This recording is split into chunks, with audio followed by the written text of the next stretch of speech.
Voilà. Alors, ce que je vous propose, je vous fais peut-être le débrief. Vous vous souvenez, Apocalypse 12 et 13. Je vous rappelle, Apocalypse 12, c'est l'image de ce dragon qui est une représentation de ce qu'est le diable dans toute sa perfidie, dans toute son horreur. Et puis, chapitre 13, on avait l'image de ces deux bêtes, une qui monte de la mer, une qui monte de la terre, et qui sont un peu les représentantes de ce diable.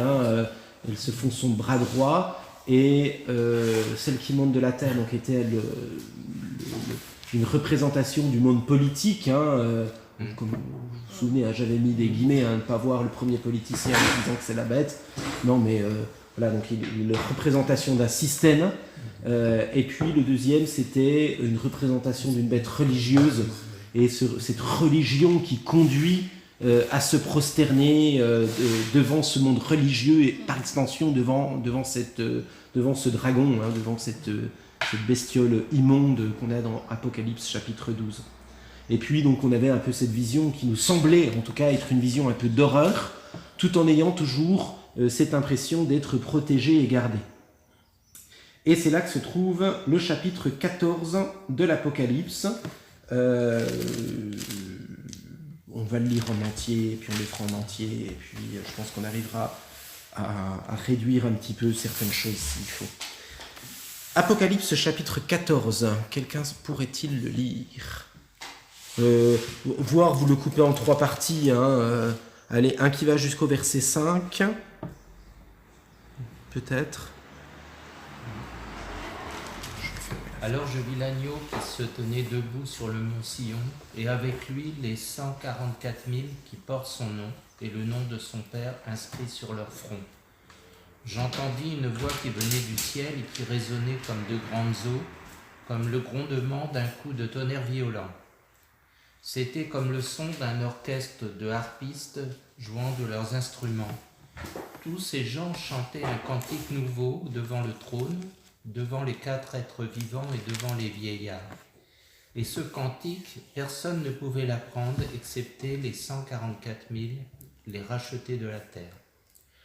Ce sont ceux qui ne se sont pas souillés avec des femmes, ils sont restés vierges. Ils suivent l'agneau partout où il va. Ils ont été rachetés d'entre les hommes pour être offerts comme des premiers fruits à Dieu et à l'agneau. Il ne s'est pas trouvé de mensonge dans leur bouche, ils sont irréprochables. Du coup, on va peut-être s'arrêter là, et puis on va avancer petit à petit, à ce moment-là, dans le chapitre. Comme ça, on garde un peu l'image. Alors, juste en présentation de ce chapitre, donc on a 3... Vous vous souvenez, donc, quand on avait commencé à lire le chapitre 12 et 13, on avait un peu à chaque fois des petites... en fait, le livre de l'Apocalypse, c'est un peu comme s'il y avait des bulles qui se superposaient. C'est comme quand on est dans une BD. Et en fait, il y a une dizaine de versets qui représentent un peu une bulle de la BD. Et puis là, donc au verset 14, on a un peu comme trois parties dans ce verset 14. Donc il y en a une qui va jusqu'au verset 1 à 5, verset 6 à 13 et verset 14 à la fin du chapitre. Et en fait, alors, on ne le voit pas forcément dans le texte français, parce qu'on ne le traduit pas de cette façon-là, mais en grec, ça démarre toujours de la même façon. C'est marqué kai edo, c'est et voici. Voilà, donc en français, quand on écrit un texte et qu'on écrit tout le temps et qu'on démarre tout le temps un chapitre de la même façon, on va dire qu'on n'est pas un bon élève. En grec, c'est comme ça. Voilà, quand on démarre quelque chose, en général, ils aiment le principe de répétition. Voilà. Et donc kai edo montre qu'on débute une section. Donc on a cette section du verset 1 jusqu'au verset 5. Mais là, je peux Bien sûr. une question. Parce que, donc là, de 12 à, par exemple, 12, la femme, le dragon, alors, 12 et 13, et ça, c'est une période de combien de temps? On le sait? On ne sait pas? Ah ben, on est dedans. En fait, pour moi, l'Apocalypse, alors, toujours pareil, je pense que l'Apocalypse, c'est en fait, en tant qu'occidentaux, on essaye de réfléchir de façon périodique. En fait, quand on lit un livre en Occident, par exemple, si j'écris un livre sur Judith, je vais te raconter quand tu étais petite que tu faisais du vélo, je vais raconter quand tu étais adolescente que tu t'es mis pour la première fois du maquillage, je vais raconter ta période à Marbella, puis ensuite je vais raconter ta vie avec Gérard, ça va être chronologique. dans plusieurs autres sociétés, alors c'est même par exemple le cas de plusieurs sociétés africaines, c'est le cas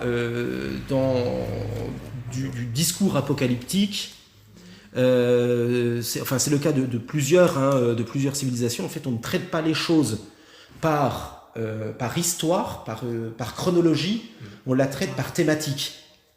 Et donc en fait là, dans le livre de l'Apocalypse, en fait, c'est vraiment un ensemble qui traite d'une thématique, celle de la révélation de Jésus-Christ. Comment Jésus-Christ se révèle et comment est-ce qu'on peut le discerner. En fait, si tu veux, le livre de l'Apocalypse, c'est un petit peu comme si tu avais une recette et en fait, on va t'apprendre. En fait, si tu veux, l'apôtre Jean, le but, c'est de te dire, Jésus, il est toujours présent à côté de nous, mais voici comment on peut apprendre à le détecter. Et en fait, il t'apprend, il te met un radar, d'où le nom Apocalypse. En fait, je trouve ça dommage qu'on ait gardé le mot d'Apocalypse, on devrait appeler ça révélation. Même les témoins de Jéhovah, je pourrais appeler ça révélation. Les Anglais le font, Revelation, voilà. Donc c'est vraiment révélation. En fait, qu'est-ce que ça veut dire ? Ça veut dire qu'en fait, il t'apprend à détecter où est Jésus-Christ et où il ne l'est pas. Par exemple, dans cette vision de la bête, donc chapitre 12, il dit en gros, il y a un monde spirituel qui est négatif. C'est le chapitre 12. Chapitre 13, et voici comment se manifeste ce monde négatif. Il se manifeste par la politique et il se manifeste par la religion. Et donc quand je parlais de la question de sociétés qui ne fonctionnent pas de la même façon que nous, c'est que pour nous, en Occident, la question du temps, il y a un passé, on est dans le présent et on se pose la question de l'avenir. En Afrique, par exemple, pendant des siècles, ils ne se sont pas posé la question d'un calendrier. Vous êtes né avec une date parce que vous êtes encore un peu jeune, mais ton papa, je ne suis même pas sûr qu'il sait vraiment la date de naissance. Non, mon père, il était venu ici, en France. Voilà, et on l'a fait naître un 1er janvier 1950, quoi. Enfin, pas ça. 1950, mais 1930 pour ton papa. Ah ouais. Voilà. Oui. Voilà. Et parce qu'en fait, tu savais que les gens naissaient à la période des arachides, mais en fait, voilà. le calendrier, si tu veux, africain, est un calendrier cyclique. Donc, si tu veux, pour eux, ce qui est important, c'est que la saison des arachides, tu sais qu'elle va arriver. Voilà, elle est déjà passée ou elle va arriver. Et du coup, c'est pareil pour le discours. Quand tu construis un discours en Afrique, ce qui est important, c'est pas qu'est-ce qui s'est passé avant et là où tu... Enfin, si, forcément, ils savent où tu vas en venir. Mais quand tu entends, par exemple, un Africain prêcher, alors pas tous, parce qu'il y a plein d'ethnies, il y a ceux qui sont en France, il y a ceux qui ont fait des études, mais si tu entends des Africains qui n'ont pas fait beaucoup d'études, ils vont prêcher par exemple pendant 1 heure de temps, et en fait ils vont te redire 4, 5, 6 fois la même chose, et tu as l'impression que, moi en tant qu'occidental, ça m'énerve, parce que je me dis, mais il l'a déjà dit, quoi. Mais en fait, à chaque fois, il rajoute un élément, un peu comme les sages dans les villages à l'époque, ils venaient te prendre, ils te racontaient une histoire, puis après ils te racontaient encore une autre histoire pour te faire un peu la même morale. Mais le but c'était que, à force d'entendre la chose, en fait, petit à petit, tu avais des choses qui venaient s'intégrer. Et donc en fait, c'est un peu dans le même thème qu'est l'Apocalypse. Mais quand même, moi, j'ai jamais appris, mais Fabien Linares, il dit comme toi qu'on est dans les 1000 ans. Là, on peut parler, on n'est pas beaucoup. Moi, au début, mais j'étais contre complètement.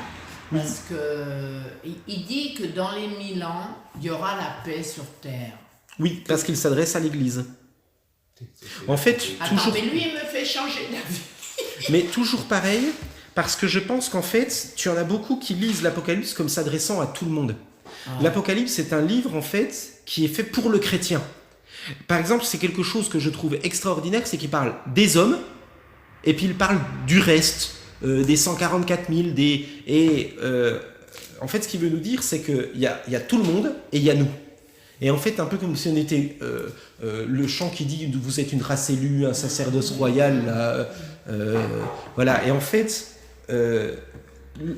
par exemple, on va le voir. Là, on va le voir du verset 14 à la fin. Il va parler de jugement. Et en fait, il va parler à un moment de blé. Pourquoi ? Parce que le blé, c'est une connotation positive, tout ça. Après, il va parler de la vigne. Alors, la vigne, certaines fois, c'est une connotation positive, mais pas que. Là, il va parler de fouler la vigne. En fait, on va broyer. En fait, il va en sortir du sang de cette vigne qui est broyée.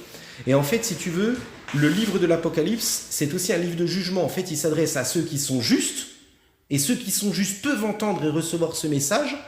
Et puis, à l'inverse, c'est un livre de jugement pour celui qui ne l'entend pas. quand il va, quand il parle par exemple de la paix pendant 1000 ans, que le diable est enchaîné et tout ça, c'est toujours un langage métaphorique, donc c'est une parabole qu'il utilise pour dire qu'en fait que le diable est bien une réalité, mais qu'il n'a pas de pouvoir sur toi. Ouais. Alors, c'est ce qu'il m'a expliqué, Il n'y a pas de pouvoir Gérard. sur les chrétiens. C'est ça, il n'a pas de Ouais, pouvoir. c'est ce qu'il Alors, m'a dit. un peu comme un chien en laisse, si tu veux. Ouais. Il va être devant toi, il va essayer de t'impressionner et tout ça. Ouais. Mais par exemple, tu vas dans un zoo, tu vois le lion qui est derrière la cage, même s'il court sur toi et qu'il te fait... Ça t'impressionne, mais tu ne vas pas courir parce que tu sais qu'il est derrière sa cage. Par contre, le jour où tu es dans la savane et que tu vois le lion qui te court après, cours. Voilà. Et il te rattrapera, mais cours. Voilà, de toute façon, tu n'as pas le choix. Mais c'est un peu de la même façon, en fait. C'est de dire que pour le monde, c'est un peu comme s'ils étaient dans la savane avec le lion, alors que nous, en tant que chrétiens, le lion est dans une cage, on le voit, il peut nous impressionner. Le lion va être un animal magnifique, enfin voilà. De la même façon que la bête, quand on le lit au chapitre 12, hein, elle fait peur. Elle est hideuse, mais pourtant on n'a pas à la redouter. Ouais, non, mais ça. Il y avait un auteur qui avait cette image qui dit Satan est enchaîné, mais la chaîne est longue. Oui, c'est ça. C'est ça. Oui, j'ai déjà entendu. Ouais. Je sais que c'est Alfred Kuhn qui rapporte ça, entre autres. Ouais. C'est ça. Donc il y a moyen de s'en défendre, mais il y a moyen aussi de s'en approcher. Tout à fait. Tout à fait. Mais avec cette distinction, hein, toujours, c'est que nous avons reçu un sceau, hein, nous avons reçu une marque. Dans Ézéchiel, hein, ce sceau, c'est celui qui va être protégé. Ouais. On l'a dès maintenant. Ah ouais. Cette marque, c'est le Saint-Esprit. Hein. Ah, d'accord. Le marque. La marque que tu as reçue, hein, la marque que te donne le Seigneur, c'est le Saint-Esprit. Okay. Toujours pareil, d'accord. Il ne faut pas interpréter le texte de la Bible moi, j'ai littéralement. J'ai appris que les 1000 ans, c'était, tu comprends? Oui. Mais là, je suis en train de changer d'avis. En fait, si tu veux, jusqu'en 1850, si tu veux, pratiquement tout le monde avait plus ou moins la même interprétation du livre de l'Apocalypse. Il y a eu les premiers protestants, des fois, ont été un peu zinzin là-dessus, mais voilà, c'était un protestantisme qui se découvrait. Et en 1850, tu as un gars qui a commencé à dire, mais non, en fait, la Bible, il ne faut pas la comprendre comme des symboles, il faut la lire littéralement. Et c'était qui? Il s'appelait Darby, ce monsieur. Ah ouais. Voilà. Et donc, j'ai envie de dire, il a contaminé l'Église. Voilà. Alors, je pense que c'est un gars qui est intéressant et tout ça, mais par contre, je pense que sur l'Apocalypse, je ne peux pas partager. Ah oui, Fabien, il est trop littéraliste. Il est trop littéraliste. Voilà. Il y a des choses dans la Bible qu'à un moment, qui ne sont que des images. Par exemple, le psaume 22. Jésus, donc c'est David qui raconte la mort de Jésus. Hein. Le psaume 22, c'est la crucifixion. Hein. Voilà. Et à un moment, il va dire « Des taureaux de Basan m'entourent ». Et donc, il raconte il n'y a jamais eu de taureau autour de la croix. En fait, pourquoi? Parce qu'il est en train d'utiliser l'image d'un taureau qui vient à la charge, qui vient attaquer, pour parler des puissances spirituelles qui essayent d'agresser Jésus. Voilà. Et donc, je pense que c'est pareil. Là, il va vraiment utiliser des images pour... comme, par exemple, dans la marque de la bête, quand il dit c'est soit avec le front, soit avec la main. Alors pourquoi c'est pour dire ça? C'est parce que quand tu vas pour payer quelqu'un, donc en fait, c'est cette question d'offrir des sous pour faire partie d'un système et tout ça. C'est soit tu veux en faire partie cérébralement, soit tu veux en faire partie en donnant de cet argent que tu as à travers de ta main. Donc, il ne faut pas redouter à ce qu'un jour il y ait des je ne sais pas trop quoi. Voilà, c'est vraiment un langage métaphorique. Mais moi, je dis à Gérard, nous, on ne peut pas le prendre. Donc, je lui parlais encore aujourd'hui. Je lui dis, tes enfants, ils ne mettront pas. Ils accepteront la marque de la bête, alors on verra s'ils peuvent nous donner la marque de la bête, pour moi, elle est de tout temps. Elle est de tout temps. Lorsque, par exemple, allez, je prends un exemple, l'église protestante d'Allemagne, pendant la dernière guerre mondiale, qui a accepté de rentrer dans le discours de Adolf Hitler, pour moi, elle s'est pervertie en acceptant cette marque de la bête, en tombant dans la compromission. Et là, je parle de milieu protestant. Il y avait aussi d'autres protestants qui sont clairement éloignés et qui ont clairement affirmé. Et donc, dans le chapitre 13, c'est ce qu'on avait vu, c'est que même, par exemple, donc ça, de façon... en Europe, ça s'est fait comme ça, mais en Afrique, quand tu as un chaman ou un chef de village qui est main dans la main avec le chaman pour pouvoir garder sa tribu face aux chrétiens, il est en train de pactiser avec le diable, de fait. Ah, ouais. Voilà, parce qu'il va mettre en place une religion animiste, tout ça, pour essayer de garder la puissance qu'il a. Jusqu'au jour En où- Espagne, nous, on a un numéro, on ne peut rien faire sans. Hein. Le NIF. Le nid, tu peux pas vendre une propriété, tu peux rien faire. Hein. Tu Oui, peux je pas. pense que T'achètes ça- une voiture. Alors je un pense que nid, c'est pas forcément c'est- ça. Ouais, Je pense que c'est pas forcément ça, parce que par exemple, tu peux rien acheter sans un code barre, tu peux pas. Mais ouais, je pense que c'est ouais. pas réellement. Moi, je dirais c'est plutôt la démarche ne pas payer l'impôt. Donc, Comment ne pas payer l'impôt? non, mais si, pas. C'est le contraire. L'image, Si t'as un nid, tu payes l'image, l'impôt. l'image de celui qui ne paye pas l'impôt. Ouais. Donc, finalement, dans notre société, c'est pas si grave d'échapper, enfin, de bricoler pour échapper à l'impôt, en payer le moins possible. Donc, tu peux l'avoir ici. Ah ouais, T'es déjà, ah oui. t'es déjà marqué.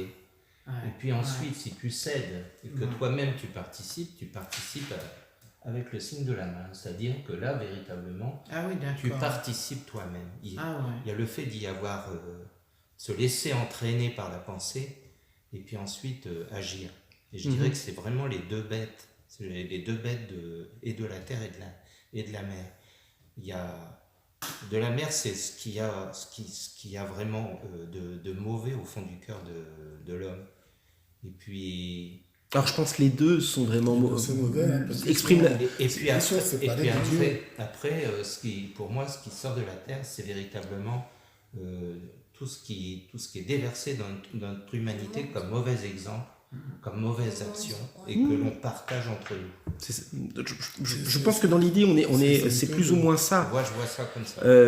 Donc cette image, cette bête qui monte de la mer, hein, donc c'est vraiment le système politique. Donc c'est le système, d'accord, clairement. Mais on peut tomber facilement dedans. Ah ben, on peut tomber dedans quand à un moment certains chrétiens vont se mettre à aduler. Allez, moi par exemple, enfin je reprenais les Brésiliens qui allaient aduler Bolsonaro. Voilà, il faut faire attention, il faut prendre de la distance. Je dis pas que je dis pas qu'un chrétien ne peut pas voter Bolsonaro, mais je pense que quand à un moment on vient plus à confesser la puissance de Bolsonaro que la puissance de Jésus, voilà. Bah ouais. Voilà. Et cette bête qui monte de la terre, c'est vraiment le système religieux. Alors qu'est-ce que c'est que le système religieux? Entre autres, dans un pays laïque, il va porter le nom de laïcité. Et derrière, justement, comme tu dis, on va faire porter des valeurs éthiques. Ouais. Ah, mais t'es pas un vrai républicain, t'es pas un vrai laïque si tu fais pas ça. Marier des homosexuels, moi j'ai un ami pasteur, il m'a dit jamais. Ben, il m'a dit, vous irez nous prendre. Ben, toi, tu vas pas marier les homos non plus. Ah, bah non. Ben, on va lui porter des oranges. C'est ce qu'il a dit, Robert, à Perpignan. Il a dit, vous allez porter des oranges, je ne marierai pas. Et dans tous les échanges, il y aura comme ça des personnes qui essaieront C'est terrible, l'homosexualité. de faire pression pour faire passer les idées Ouais, faire Ouais. plaisir au monde. Voilà, c'est ça. qui n'ont rien à voir avec les Mais c'est là où justement, alors c'est encore ce que va nous dire, mais en fait toute l'Apocalypse nous dit toujours la même chose. C'est la différence entre les deux mondes. En fait, toujours C'est pareil. vrai. En fait, il y a un monde dans le monde. Ce monde dans le monde, ce sont ces 144 000, ces deux témoins. On va le reprendre Ouais. ça encore aujourd'hui dans le chapitre 14. En fait, on est un peu comme si on était dans une bulle à l'intérieur du monde, où le monde est esclave du diable. Ah ouais, totalement. Mais où, Ça- même si nous sommes dispersés un petit peu partout, en fait, le diable ne peut rien contre nous. Ben, Toujours pareil, il ne faut pas avoir peur. Le but de l'Apocalypse, c'est de te dire, mais en fait, n'aie pas peur. Ça sert à rien d'avoir peur face à ça. Donc, alors, on va voir un chapitre 12, chapitre 13, ça fait stresser. On arrive dans le chapitre 14, le chapitre 14 est là un petit peu pour nous dire qu'en fait, ce n'est pas la bête qui va avoir le dernier mot. Et le chapitre Ah oui, ça, on 14 sait. va nous dire calmez-vous les gars, tout se passe bien, c'est pas parce que je suis en train de vous alerter de situation qu'il faut flipper. D'accord? Donc, c'est bon, on peut prendre le chapitre 14, donc. Alors je vis l'agneau, donc l'agneau c'est Jésus, on est d'accord, c'est cet agneau qui était immolé et qui se tient debout au milieu du trône, qui se tenait debout, donc victorieux, on est debout, on est victorieux, on est vivant, Là, c'est ce quand n'est pas il un agneau. revient sur Terre. Donc là, il est revenu sur Terre. Alors là tu vas voir, en fait je pense qu'il est toujours avec nous. Ah, Jésus est toujours celui qui domine sur son église. Mais oui, mais là, on peut le voir avec nos yeux, quoi. Je pense qu'on le voit spirituellement. Bon, d'accord. Alors, je ne sais pas si vous vous souvenez quand on avait fait le chapitre 7, parce que là, en fait, ça va faire un peu écho à ce qu'on avait vu au chapitre 7. Au chapitre 7, il parle des 144 000, et il parle après d'une multitude de tout peuple, de toute nation, de toute langue et tout ça. Les 144 000, c'est pour parler de l'Église qui est encore ici-bas, sur la terre. Et après, une fois qu'on est mort, on fait partie de cette nation de tout peuple, de toute langue, de toute tribu qui se trouve auprès du Père. Donc quand il parle des 144 000, en fait, il parle de l'Église, celle qui a commencé au 1er siècle, celle qui était au Moyen-Âge, celle qui est maintenant, et celle qui sera en 2046 si le Seigneur n'est pas revenu. Donc là, on a vraiment affaire à ce que j'appelle l'Église militante. D'accord ? Donc c'est l'Église qui a encore les deux pieds dans le combat. D'accord ? Donc c'est chaque fois que vos collègues viennent vous ennuyer et tout ça, vous faites partie de ces 144 000. Voilà. Donc là, on est vraiment à faire. Voilà. Et donc, il se tenait debout sur. Donc debout, victorieux, voilà, sur le mont Sion. Alors, est-ce que vous savez ce que c'est Sion dans la Bible ? C'est le mont sur lequel on a bâti Jérusalem. C'est ça. Alors, Sion, il y a toute une histoire derrière Sion. La première fois qu'on voit le mot Sion qui apparaît, c'est lorsque David va s'emparer de sa capitale. Donc Sion, c'est vraiment la notion de la capitale, de la ville victorieuse de David. David, c'est le type de Jésus-Christ. Donc c'est vraiment lui qui s'en est emparé. Jésus s'est emparé d'une certaine ville. Alors qu'est-ce que c'est que cette ville ? C'est l'Église, par extension. Debout, parce que David l'a pris et il en a été vainqueur. Et puis, c'est là que David va amener l'arche. Vous vous souvenez, David va amener l'arche. Pourquoi ? Pour dire qu'en fait, dans ce lieu, dans cette Sion, il y a quelque chose de saint. Et puis, donc voilà, et même voilà, dans 2 Samuel 6, cette colline va être considérée sainte. Et par extension, c'est là qu'on va construire le temple de Jérusalem. Donc en fait, quand on fait écho à Sion, c'est vraiment pour parler d'une cité sainte, la cité de Dieu. C'est quoi la cité de Dieu aujourd'hui ? Ben, c'est nous. C'est l'Église, c'est nous. Nous sommes une ville, dans la ville en fait. Et je crois que volontairement, l'apôtre Jean n'a pas mis Jérusalem pour ne pas qu'un juif qui lit se dise c'est Jérusalem. Non, c'est Sion. Et à chaque fois dans l'Apocalypse, soit on parle de Sion, soit on parle de la nouvelle Jérusalem. La seule fois où je crois qu'on parle de Jérusalem tout seul, c'est pour parler de la grande prostituée. Voilà, donc sinon on met Nouvelle Jérusalem. La grande prostituée, Babylone, enfin voilà. Donc, et avec lui, les 144 000 qui portent son nom et le nom de son père inscrit sur leur front. Je regarde un peu le temps, 23 minutes, on va avancer, ça va aller. Voilà, je vis debout. Et avec lui, donc les 144 000. Alors qu'est-ce que ça veut dire ? Ça veut dire qu'en fait, il s'est acquis une ville, acquis une cité, et que nous, qui sommes les 144 000, nous faisons partie de cette cité. Donc de la même façon que Sion est le temple de Dieu, de la même façon, les 144 000 sont ce temple céleste. En fait, il utilise cette image pour parler de ce temple que nous sommes, déjà maintenant ici-bas sur la terre. Donc nous lui appartenons, nous sommes la ville qu'il a choisie, nous sommes la ville sur laquelle il domine et sur laquelle les ennemis du peuple de Dieu n'ont pas de pouvoir et pas d'autorité. D'accord ? Et puis, ces 144 000, ils sont différents. Vous vous souvenez de chapitre 12 ? La bête, elle avait sur elle marqué des noms de blasphème et tout ça. Alors qu'ici, en fait, on va être mis toujours en concurrence avec les ennemis du peuple de Dieu. Il porte son nom, donc le nom de Jésus, le nom de l'agneau. On le porte, on n'a pas peur de l'annoncer. Et le nom de son père inscrit sur leur front. C'est génial. Alors ça veut dire quoi ? Ça veut dire qu'on a reçu l'Esprit. De la même façon que au chapitre 13, ils vont être marqués de ce signe de la bête. Eh bien, nous qui sommes chrétiens, eh bien, en fait, on a un truc en nous qui fait que quand à un moment il y a de la compromission, vous savez, quand par exemple à un moment, je sais pas, vous allez commencer à faire de la politique dans votre village ou je sais pas trop quoi ou n'importe quoi, ou vous allez être dans une entreprise. Ouais, allez, un truc, j'étais en apprentissage. Mon chef n'avait pas passé les commandes. Et donc il y avait un client qui venait chercher sa commande. Bah tiens, il y a le client qui est là, il vient chercher. Oh, je l'ai pas passé. Oh, bah dis-lui que le camion a pris du retard. Ben non, je peux pas lui dire ça. Je vais lui dire qu'on a fait une erreur, et puis qu'on va lui passer la commande et qu'on le fait au plus vite. Et le chef, il aimait pas, mais j'ai encore la liberté de dire les paroles qui sont les miennes. Et en fait, parce qu'à l'intérieur de moi, lui, il était scellé de mensonges. Moi, en face de moi, il y avait le mensonge qui arrivait là, et ça disait, non, il n'a pas le droit de prendre place dans mon crâne. Voilà. Ah ouais, c'est D'accord? vrai. Parce qu'en Moi, fait, je on a le fonctionne Saint-Esprit. comme ça aussi. Mais parce que tu as le Saint-Esprit. Ouais. Et en fait, c'est pour moi la différence de quelqu'un... Alors après, c'est une chose de chuter. Je veux dire, on est jeune converti, on a ses tentations, on chute, voilà. Mais celui qui chute, il se repentira. Parce qu'à un moment, il y a l'Esprit qui vient de travailler et qui te dit, en fait, c'est vraiment pas beau ce que tu as dit. Et qui, on vomit ce mensonge qu'on a pu dire. Voilà. Ça va? Ouais. Alors, j'entendis une voix qui venait du ciel. Et alors là, cette voix, et déjà, elle nous est présentée comme venant du ciel. Alors là, on a envie de l'écouter, et qui résonnait comme des grandes eaux. Ça, Mais c'est ça. Verset 2, 14, verset 2. Voilà, comme le grondement d'un coup de tonnerre violent.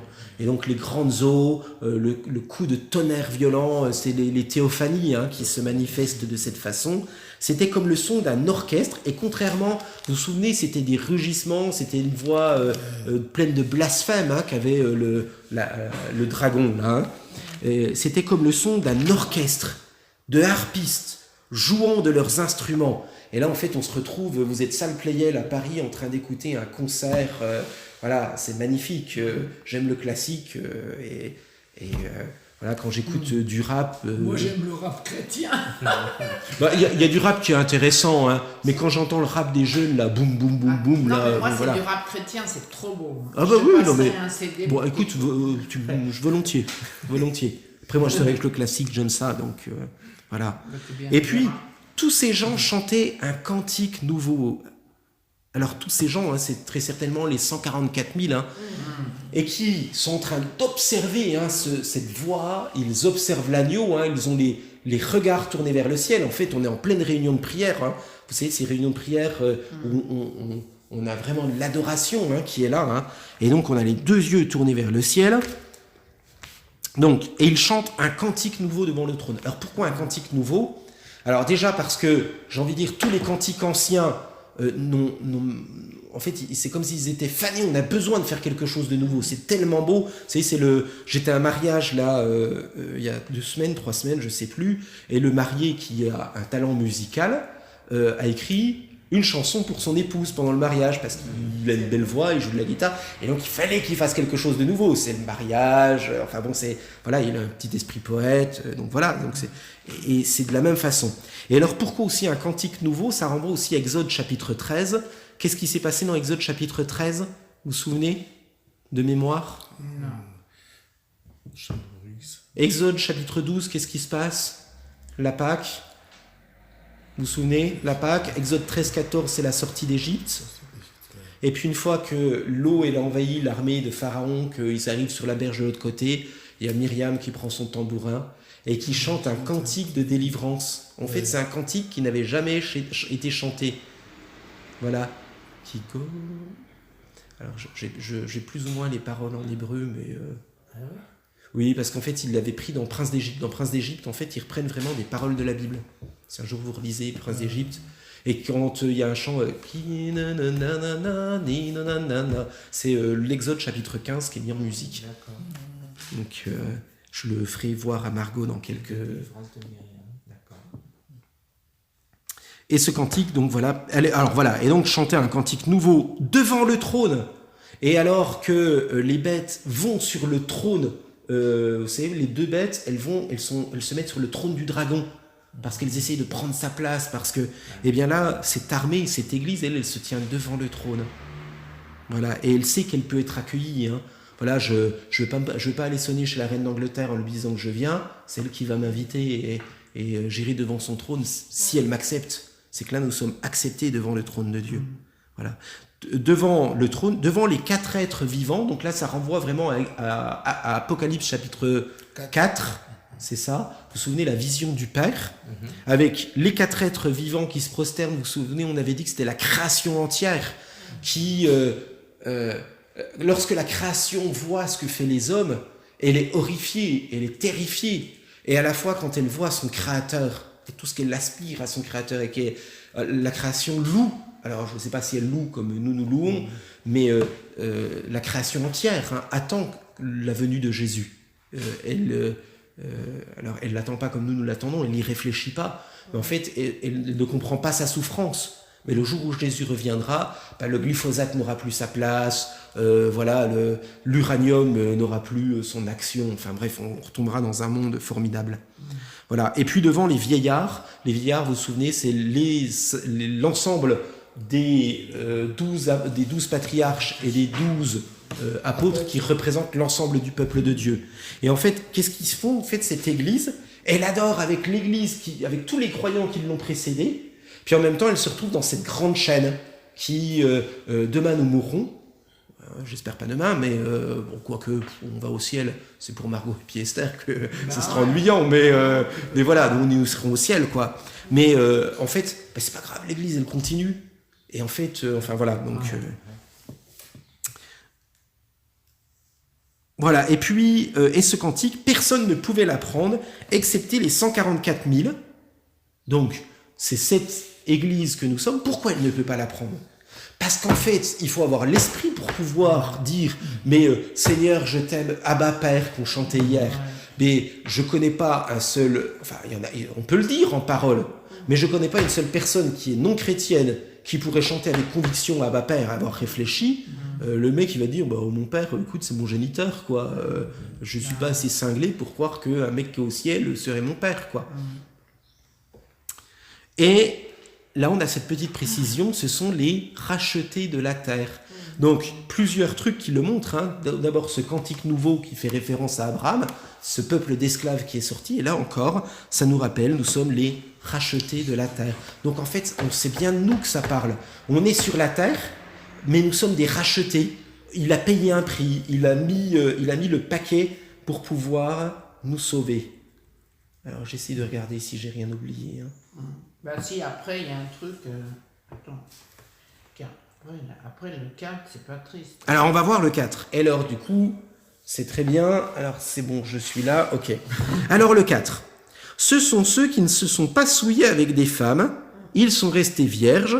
Ils suivent l'agneau partout où il va. Ils ont été rachetés d'entre les hommes pour être offerts à Dieu comme des premiers fruits à Dieu et à l'agneau. Il ne s'est pas trouvé de mensonge dans leur bouche. Ils sont irréprochables. Alors...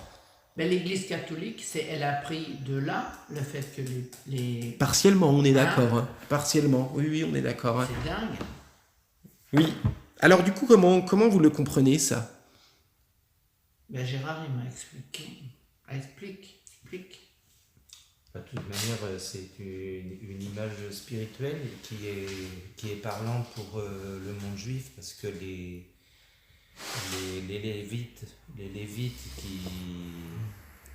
qui opéraient, qui étaient au service, devaient donc s'abstenir d'avoir des rapports sexuels. Bingo, très bien. Donc voilà.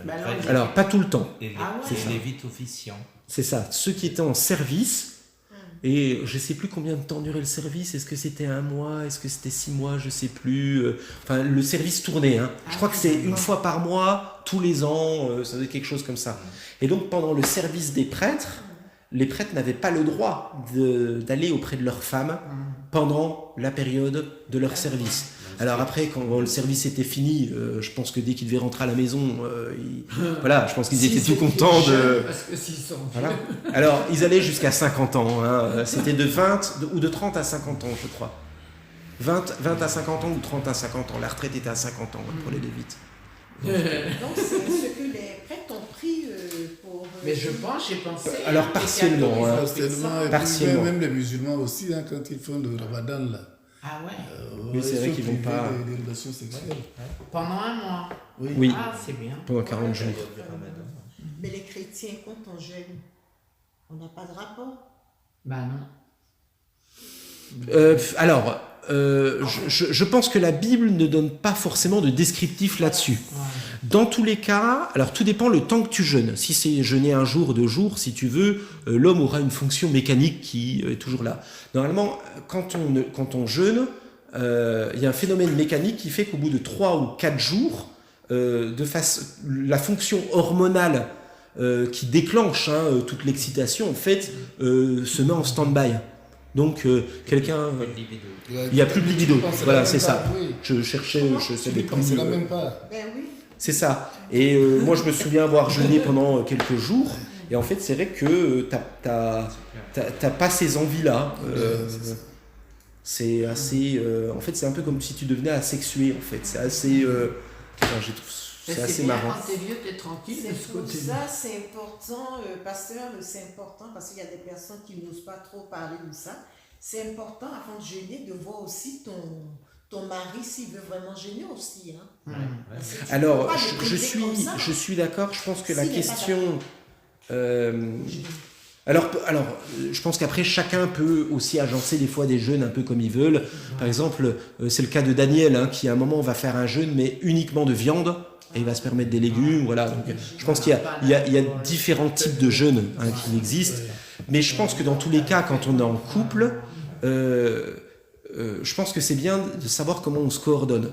Par exemple, quelqu'un qui va dire, mais tu sais, moi, je sais pas, de 10h à 11h, faut pas me déranger parce que c'est le moment où j'ai envie d'être à la fois dans ma bulle, à la fois dans mon moment spirituel. Enfin voilà, il y a des gens qui peuvent être comme ça.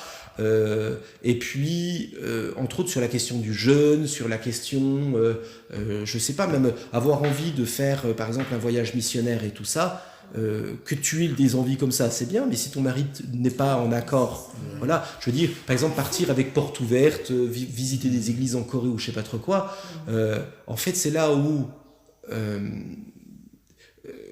c'est marqué, je crois, vous savez, dans ce texte, je crois, d'un Corinthien, qui dit que l'homme ne se sépare pas de sa femme, hormis pendant le temps de la prière, et je sais pas s'il redonne pas je sais plus si c'est à cet endroit-là, mais enfin bref, de toute façon la Bible nous encourage à rechercher en fait une harmonie, et d'où d'ailleurs le besoin de se marier avec quelqu'un qui spirituellement est à peu près dans la même orientation que nous. Ah ben moi j'aurais pas pu, sinon. Mais je pense qu'effectivement il y a des réflexions à avoir là-dessus, tout à fait. Même sur la sexualité, moi ça me fait pas peur d'en parler. Je sais qu'il y en a certains qui sont très prudes. Moi je pense que ça fait partie de l'éthique chrétienne, et je vois pas comment on peut dire que l'enfant est une bénédiction si on ne le conçoit pas. Voilà, à un moment il faut le concevoir, et voilà, ça fait aussi partie de la relation homme-femme, de la discussion. Voilà. Alors donc du coup, ce sont ceux qui ne se sont pas souillés avec des femmes. Alors, comme dit Gérard, en fait, pourquoi ? Donc c'est une image. C'est pour nous dire, en fait, ce sont des prêtres. C'est un royaume de prêtres. Donc ça ne veut pas dire que l'on ne doit pas aller avec des femmes, parce que du coup, dans ces 144 000, il y a quand même des femmes. Dans l'église, il y a des femmes. Donc voilà. Donc en fait, c'est vraiment une image pour dire qu'en fait, ce sont des gens qui sont consacrés. Alors, il y a d'autres textes qui vont là-dessus. Vous savez, vous avez David, par exemple, qui... quand vous avez le souverain sacrificateur qui passe le voir pour lui donner l'épée, et qui lui dit, mais est-ce que... Puis David dit, est-ce qu'on peut manger des pains de proposition ? Il dit, je peux bien t'en donner, mais il ne faut pas que tes hommes soient allés avec des femmes. Et qui dit, oui, nous sommes préservés purs parce que ça fait déjà quelques jours que nous sommes sur le chemin. Voilà, donc là il y a une notion aussi de pureté rituelle. Et puis après il y a aussi Israël qui tout au long de l'Ancien Testament est présenté aussi comme une vierge. Vous savez, et puis l'Église qui est présentée aussi comme une vierge qui attend son mariage avec le Christ. Voilà, l'Église est fiancée avec le Christ et elle ne peut donc pas aller avec d'autres divinités. Et du coup, en fait, c'est ça que ça veut dire. Ce sont ceux qui ne se sont pas souillés avec des femmes, ils sont restés vierges. Ça veut dire quoi ? En fait, ils ne se sont pas souillés, ils se sont préservés en tant qu'Église pour s'offrir entièrement à Dieu.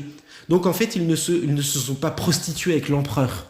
Dans le cadre de l'Apocalypse, je dirais aujourd'hui, ils ne se sont pas prostitués avec une grande multinationale pour faire du fric ou je ne sais trop quoi.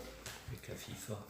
Ou avec la FIFA, ou par exemple même certains footballeurs. Moi ça ne me pose pas de problème de dire que des chrétiens peuvent être footballeurs. La question toujours que je me pose derrière, c'est quelle éthique il a au milieu de son équipe ? Parce que bon, il y a un gros manque d'éthique dans les questions d'équipes de foot. Je suis convaincu qu'il y en a qui se tiennent à carreau, puis je suis convaincu qu'il y en a plein qui hurlent Jésus, mais qui en fait, le soir, ils n'avaient peut-être pas le meilleur comportement qu'ils devaient avoir. Voilà. Et donc là, pour moi, à un moment, si juste pour gagner quelques millions d'euros, on est prêt à vendre la cause du Christ, c'est qu'on se pervertit. Neymar, ils veulent le virer. Là, c'est les musulmans, ils en veulent plus de Neymar parce qu'il a, soi-disant, entre parenthèses, lui, il est chrétien. Non, ils ont dit qu'il. Chrétien pratiquant? Non, mais il est fatal, ce gars-là. Fatal. Non, il n'est pas chrétien. Oui, c'est ça. Il n'a pas c'est du ça. tout. C'est une catastrophe, Neymar. C'est ça, il n'est pas chrétien. Les musulmans. Oui, et puis même, je pense que même en dehors des musulmans, je pense. Sinon, il y a des chrétiens. Ah oui, Après, il y a des chrétiens. David Bouillon, qui est pasteur à l'église pentecôtiste, dernièrement, il y a un footballeur, je ne sais pas qui, de l'équipe de Amiens, qui lui a demandé un entretien. Donc, voilà. Alors, ils sont restés vierges, et alors, qu'est-ce qu'ils font? Ils suivent l'agneau. Est-ce que vous vous souvenez que la bête avait ses disciples? Il y en a qui suivaient ce que disait la bête. Vous vous souvenez, c'est chapitre 13, si je ne me trompe pas. Et là, toujours pareil, on est mis en concurrence. En fait, eux, ils suivent l'agneau. Alors, qu'est-ce que ça veut dire? Donc, ils suivent l'agneau partout où il va. Il est allé où, l'agneau? Mais il est allé évangéliser. Il est allé annoncer la bonne parole. Guérissez les malades. Il est allé guérir les malades. Puis alors, il est même allé à un endroit où on ne veut pas aller. Où est-ce qu'il est allé à la croix. Alors, il n'est pas allé en enfer. Jésus n'est jamais allé en enfer. Ah, ben je croyais qu'il avait été 3 jours en enfer. Dans les lieux inférieurs. Ah, d'accord. Dans les lieux inférieurs. Ça parle du tombeau, ça ne parle pas de l'enfer. Ah bon? C'est la traduction française du latin qui nous a fait dire ça, parce que le latin dit ad infernum. Ad infernum, ça veut dire dans les lieux inférieurs. D'accord? Mais ça ne veut pas dire l'enfer. Mais moi, je croyais qu'il avait été en enfer pour reprendre les clés à Satan. Pour vaincre Non, Satan. il est C'est pas descendu ça. donc dans les lieux inférieurs. En fait, si tu veux, dans la tradition juive, on parle du Saint d'Abraham.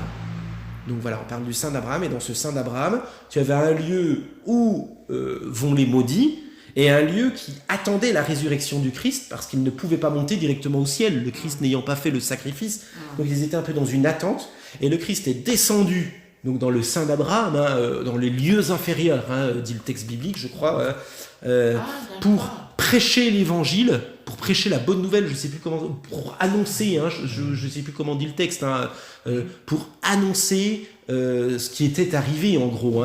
Et en fait, il est venu chercher ces Juifs qui sont morts dans l'Ancienne Alliance en leur disant, mais vous avez mis votre espérance en moi, eh bien me voici, et maintenant que j'ai opéré la purification, vous êtes aptes à monter auprès de notre Père. Ça va? Ah ouais, c'est bien. Ça va, vous me dites que je vous perds pas. Non, c'est super. Moi, j'avais pas appris ça, mais c'est bien.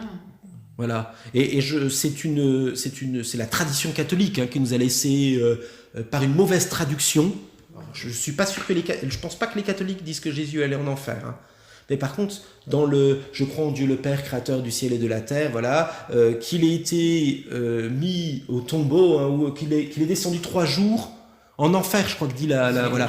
Alors, en fait, le 3e jour, il est descendu aux enfers. Voilà, c'est ça. Et en fait, dans le texte latin, en fait, c'est dans le 3e jour, il est descendu ad infernum, qui ne doit pas être du coup être traduit en enfer, qu'on a traduit en français en enfer, mais qui doit être traduit, qui est descendu dans les lieux inférieurs. Et du coup, je pense que les catholiques, il faudrait que je lise la façon dont ils l'écrivent aujourd'hui, mais il faudrait que je vois. Ils n'ont pas fait les corrections. Il faudrait qu'un jour j'en discute avec un théologien catholique, savoir comment il se place là-dessus. C'est juste pour le côté passionnant. Donc ils suivent l'agneau partout où il va, donc même à la croix, pour le coup. Voilà.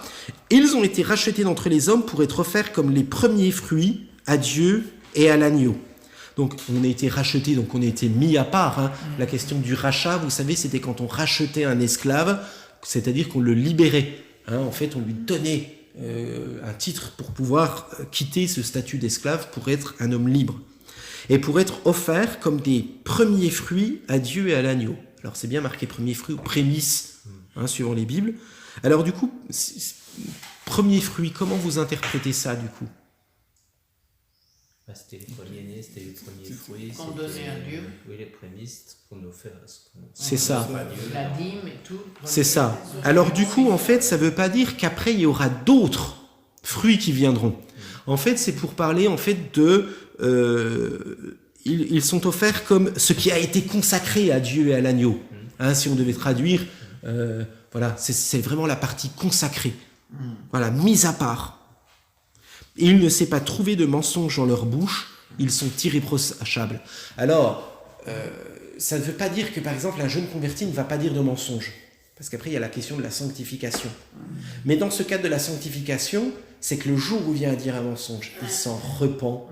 Et vous savez, enfin, moi je sais que jeune converti, j'ai terminé combien de fois à genoux en pleurant au pied de mon lit à cause de comportements naïfs que j'ai pu avoir, où je me laissais entourlouper, puis je le voulais bien aussi, hein, en général. Et donc, mais par contre, il y avait cette œuvre qui me sanctifie, et je peux dire, aujourd'hui, lorsque je me présenterai devant Christ, je suis irréprochable. Non pas que je ne pêche pas, mais je ne me complais pas dans le péché. Il y a cette réaction en moi. Si un jour je fais quelque chose de mal, c'est ça me un peu comme si ça m'ébouillantait et que je n'en veux pas. Tu vois là, pas de mensonge. Ben, je me rends compte là, les 4 femmes que j'essaye d'aider, enfin 3 disons. Ben, je sais qu'elles mentent. Elles ont vraiment ce problème de mensonge. Elles n'arrivent pas. Donc, peut-être le Seigneur... Moi, j'ai pas menti. Je suis comme ça. Alors, si moi, tu veux, après, tu as la conversion qui nettoie, qui purifie. Et non, mais moi, j'ai cette chance-là. Je m'en... Enfin, oui, bien sûr. Tu vois, il y a des péchés qu'on a. J'en ai d'autres. Hein. Mais le mensonge, c'était pas un truc. Non, mais bien j'ai sûr. toujours été allergique aux gens. J'ai rompu des relations parce qu'un mec, il m'avait menti. Bien sûr. Je supporte pas. Eh ben, je pense que le péché de mensonge, ça empêche les gens d'accepter le Seigneur. Ah ben à 200%. Hein? Ouais. Le diable est présenté comme le menteur. Hein, c'est vrai. Père du mensonge. Le père du mensonge. Hein.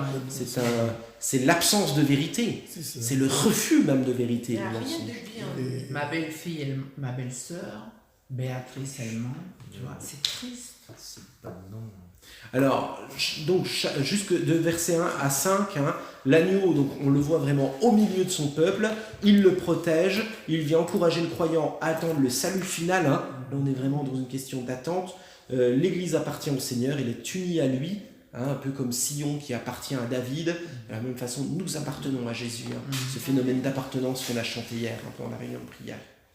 Voilà. Et puis donc, on voit qu'on est vraiment dans la contrepartie de ce qu'on a vu au chapitre 12, chapitre 13. Ensuite, versets 6 à 13. Allez, je les lis. Ensuite, je vis un autre ange volant au zénith. Il avait une bonne nouvelle éternelle à annoncer à tous les habitants de la terre, à toute nation, toute tribu, toute langue et tout peuple. Il criait d'une voix forte « Révérez Dieu et donnez-lui gloire, car l'heure a sonné et il va rendre son jugement. Adorez donc celui qui a fait le ciel, la terre, la mer et les sources. » Un second ange le suivit, disant « Elle est tombée, Babylone la grande, elle est tombée, celle qui a fait boire à toutes les nations le vin de sa furieuse prostitution. » Un troisième ange les suivit, proclamant d'une voix forte « Celui qui adore la bête et son image, et qui accepte de recevoir sa marque sur le front et sur la main, devra aussi boire du vin de la fureur de Dieu. Ce vin lui sera versé pur dans la coupe de la colère divine, et il souffrira des tourments dans le feu et le soufre devant les saints anges et devant l'agneau. La fumée de leurs tourments s'élèvera à perpétuité. Quiconque adore la bête et son image, quiconque accepte la marque de son nom, ne connaîtra aucun repos, ni de jour, ni de nuit. C'est là que les membres du peuple de Dieu, ceux qui obéissent au commandement de Dieu et vivent selon la foi en Jésus, doivent faire preuve d'endurance. Puis j'entendis une voix venant du ciel me dire « Écris, heureux dès à présent ceux qui meurent unis au Seigneur, oui, lit l'Esprit, car ils se reposent de toute la peine qu'ils ont prise et ils seront récompensés pour leurs œuvres. » Super. Bon, là, c'est facile. Facile ? Bah oui. Allez, on y va donc. Allez, ensuite je vis un autre ange volant au zénith. Alors ça te fait... Qui voyez-vous ? Est-ce que vous avez... vous voulez qu'on le détaille ? Puis vous... Juste par rapport, vous vous souvenez qu'il y avait dans les 3 malheurs un aigle qui volait, mais non pas au zénith, au milieu du ciel. C'est ça. C'est au verset, ça doit être le chapitre 8, 9, 10, je sais plus, 11 peut-être, je sais plus. Ensuite, je vis donc un autre ange volant au zénith. Et là, ce n'est pas un aigle, mais c'est vraiment un ange. Il vole au zénith, donc dans la partie la plus haute du ciel. Et il avait une bonne nouvelle ou un évangile éternel. En fait, il est en train d'évangéliser, il est en train d'annoncer la bonne nouvelle de Jésus-Christ. Évangéliser, en fait, ça veut dire annoncer la bonne nouvelle. Jésus est ressuscité, Jésus est vivant, Jésus prend soin de nous. Et annoncer à tous les habitants de la terre, à toute nation, toute tribu, toute langue et tout peuple. Et du coup, en fait, l'Église se trouve en faisant écho à cet appel de cet ange qui vole dans le ciel. Cet ange a été missionné, nous nous inscrivons dans cette mission. Et ça fait penser, vous savez, dans l'Apocalypse chapitre 7, à ces 2 témoins qui avaient la responsabilité d'annoncer. Vous vous souvenez de ces 2 témoins qui avaient la responsabilité d'annoncer, vous reprendrez Apocalypse chapitre 7, il y a les 144 000, et après il y a les 2 témoins qui sont l'image de l'Église et qui incarnent le message de Jésus-Christ. Ils vont l'incarner donc dans la proclamation, dans la mise à mort et dans la résurrection. Donc, ils annoncent, donc ils proclament, ils vont partout, en tout lieu annoncer. Il criait d'une voix forte, cet ange, « Révérez Dieu et donnez-lui gloire ». En fait, il est en train de dire au monde, mais arrêtez, vous vous rendez pas compte, vous êtes complètement largués. En fait, la science, c'est pas le truc le plus important. C'est bien la science, il faut de la science, mais c'est pas le truc le plus important. Avoir des études, avoir une belle bagnole, avoir une belle femme, c'est bien, mais c'est pas le plus important. Le plus important, c'est adorer Dieu. Oui, c'est ça, adorer Dieu et donner lui gloire. Et pourquoi ? Parce que les mecs, là, ça rigole pas, mais vous vous rendez pas compte, l'heure du jugement, il est là. Et quand ça parle du jugement dans le Nouveau Testament, je maintiens, il y a un jugement final. Mais il y a un jugement qui s'opère en tout temps. Dieu juge constamment la terre. Vous vous souvenez, c'est la prédication un peu de dimanche. Vous savez, c'est ce que je disais, c'est que le baptême est un jugement.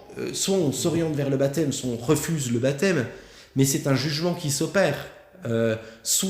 Et dans toute notre vie, on a toujours des jugements en fait qui s'opèrent tout au long de notre vie entre ce qui est juste et ce qui est injuste. Ça va, Ça fait penser au psaume où justement on est en adoration dès qu'on voit cette nature. C'est tellement complexe et tellement harmonieux que véritablement on ne peut qu'adorer. C'est dans Romains.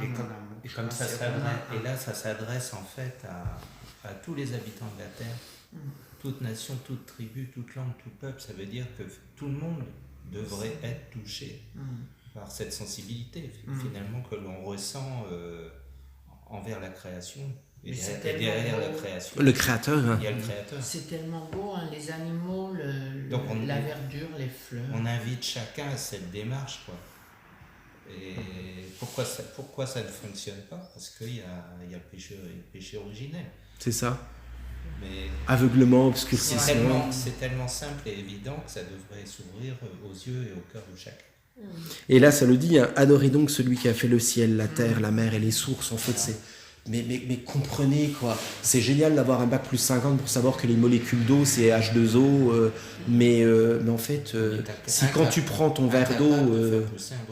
ouais, c'est ça. Puis si quand tu prends ton verre d'eau, t'as pas compris qu'il y a quelqu'un qui avait pris soin de toi. Tu arrives à multiplier, mais tu ne peux pas en soi faire un brin d'herbe.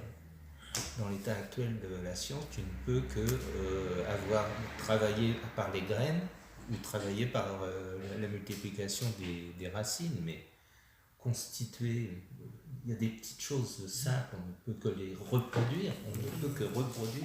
Je ne sais plus quel était ce scientifique, je ne sais pas si c'était pas de La Rochefoucauld, qui avait dit que l'homme avait fait des pas dans la science extrêmement grands en arrivant à recopier certaines choses, mais ils n'ont jamais été encore capables de concevoir quelque chose. Et même par exemple, un truc moi qui m'épate, qui pour moi est un argument puissant en faveur d'un Dieu créateur, c'est que si par exemple, je vous disais de fermer les yeux, d'essayer de concevoir la plus belle des fleurs, on va être capable même de pouvoir concevoir un truc, peut-être même qu'on n'a jamais vu, qui est hyper beau, qui est hyper joli. Mais on va pousser vraiment le détail très loin, mais on ne va même pas être capable de pouvoir la concevoir de l'état de graine jusqu'à l'état où elle germe, elle va avoir la fleur qui apparaît, elle va porter du fruit. En fait, on va simplement s'arrêter à une étape. Et en fait, c'est assez épatant de voir que le Dieu créateur, lui, a tout conçu, quoi, de la graine jusque... Vraiment, c'est un truc chelou. D'ailleurs, la science permet de découvrir ce que Dieu a déjà créé. Hein. Ouais. La science ne peut rien créer. C'est ça. Elle transforme, mais elle ne crée pas. Elle ne crée pas. Elle transforme. Il y avait cette pensée sur la découverte de l'électricité. C'est fabuleux de penser qu'il fallait découvrir l'électricité. Oui, c'est ça. Découvrir. L'électricité, elle était là quelque Les part. ondes. C'est d'ailleurs pour ça Les que ondes. Dieu donne l'intelligence à l'homme. Voilà. Dieu donne l'intelligence à l'homme pour découvrir ces C'est choses-là. formidable. Hein. Ouais. Et ça fait... Et on fait toute découverte. Et en fait, c'est même un truc qui est épatant. C'est que je me souviens même avoir pris en Blablacar une musulmane qui était scientifique, machin, et qui, pour elle aussi, c'est un sujet d'humilité. Parce qu'ils ont quand même ça, tant juifs que musulmans. C'est que quand par exemple, à un moment, il y avait un athée qui dit, mais alors, en tant que scientifique, croire en Dieu. Mais il dit au contraire, plus je fais les études, plus ça m'enracine dans ma foi. Parce que le corps humain, il faisait de la médecine. Et elle dit, mais le corps humain, le machin, enfin bref, et c'est épatant. Et ce qui est drôle, c'est que quelqu'un qui ne croit pas va s'enorgueillir de découvrir un truc, alors que le croyant le voit, en fait, ça le rend humble. Enfin, c'est marrant, hein. Enfin bon. Allez, on passe à ce second ange. Ouais, c'est vrai. Allez, ce second ange, le suivi lisant. Donc là, en fait, il y a le premier ange, il dit « Annoncez la bonne nouvelle. Allez-y, les gars, hein, il faut annoncer. » Il y a un second ange qui le suit, qui dit « Elle est tombée, la grande Babylone. Elle est tombée, celle qui a fait boire à toutes les nations le vin de sa furieuse prostitution. » Alors, la notion d'une coupe est souvent employée. Alors, soit c'est la coupe voilà, qu'on partage, mais la coupe, en fait, c'est souvent lié à une notion de jugement. En fait, c'est même la coupe du condamné. Et c'est une coupe qui rend ivre, qui rend fou à plusieurs reprises dans l'Ancien Testament. Et donc là, il annonce vraiment la chute de cette grande Babylone, cette Jérusalem, cette grande prostituée. Je ne sais plus encore quel mot il y avait d'employé jusqu'à présent dans le voilà. Et puis en fait, ce qui est drôle, c'est que ce grand système, il est tombé, voilà. Et donc là, toujours pareil, je vous disais, chapitre 13, on a peur. Toujours pareil, on est dans des BD. En fait, on est dans des diptyques. Chapitre 13, on doit avoir peur. Chapitre 14, il dit, mais en fait, non, vous n'avez pas à avoir peur. Vous êtes protégés.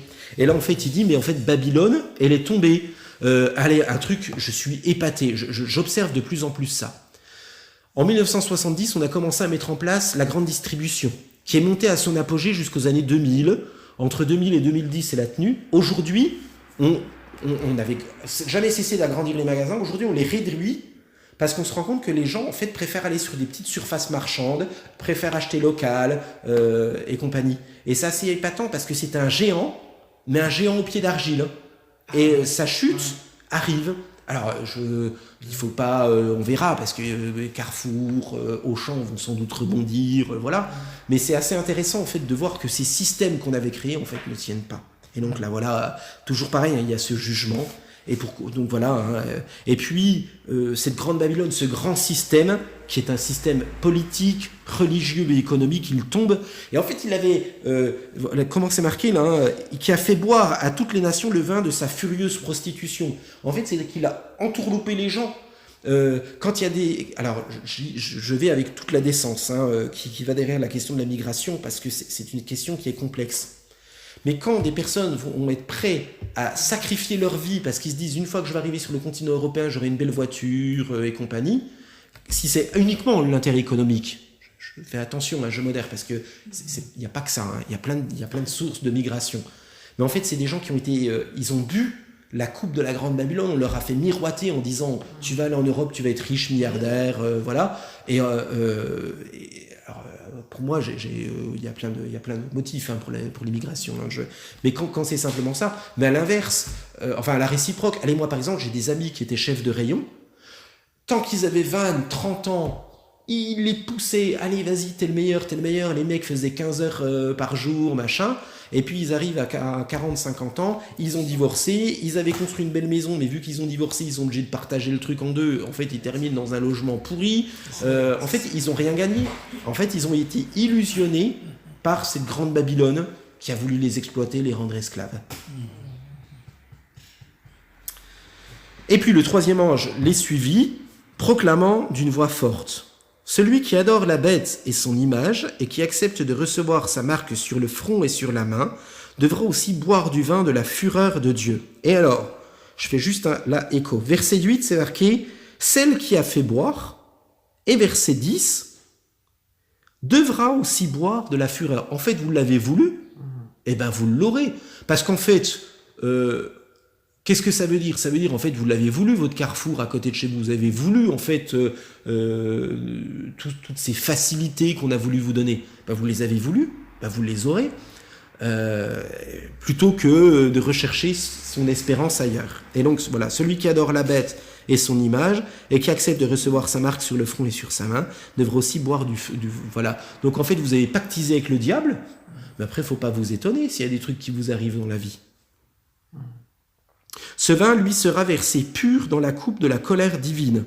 Et là, il va être versé pur, hein, ce n'est pas des demi-mesures.